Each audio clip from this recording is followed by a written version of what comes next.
அல்லாஹுடைய தூதர் ஸல்லல்லாஹு அலைஹி வஸல்லம் ரமதானுடைய மாதத்திற்கு பிறகு அதிகமாக ஷஹ்ருல்லாஹி முஹர்ரம், அல்லாஹுடைய மாதமாகிய இந்த முஹர்ரமுடைய மாதத்தில் அதிகமாக நோன்பு வைத்தார்கள் என்று அல்லாஹுடைய தூதர் முஹம்மது ரசூலுல்லாஹ் ஸல்லல்லாஹு அலைஹி வஸல்லம் அவர்களுடைய சஹாபாக்கள் சொல்லுகின்றார்கள்.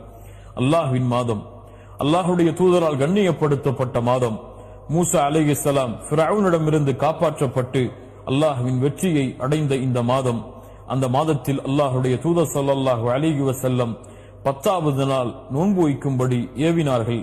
9வது நாள் அடுத்த ஆண்டு நான் உயிரோடு இருந்தால் நோன்பு வைப்பேன் என்று தன்னுடைய ஆசையை வெளிப்படுத்தினார்கள்.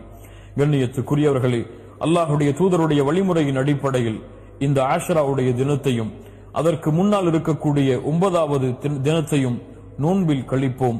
அல்லாஹுடைய தூதர் ஸல்லல்லாஹு அலைஹி வஸல்லம் சொன்னார்கள், மன் ஸாம யௌமன் ஃபீ ஸபீலில்லாஹ், அல்லாஹுடைய பாதையில் ஒரு நாள் நோன்பு வைத்தால் அல்லாஹ் ரப்புல் ஆலமீன் அவருடைய முகத்தை 70 ஆண்டுகள் நரகத்தை விட்டு தூரமாக்குகிறான் என்று. அல்லாஹ் அக்பர். நோன்பிற்கு அவ்வளவு கூலி இருக்கிறது.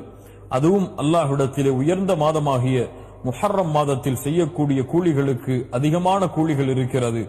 அதுவும் அல்லாஹுடைய தூதருடைய சுன்னாவை செயல்படுத்தினால் அதைவிட அதிகமான கூலிகளை அல்லாஹ் ரப்புல் ஆலமீன் எமக்கு வைத்திருக்கின்றார்.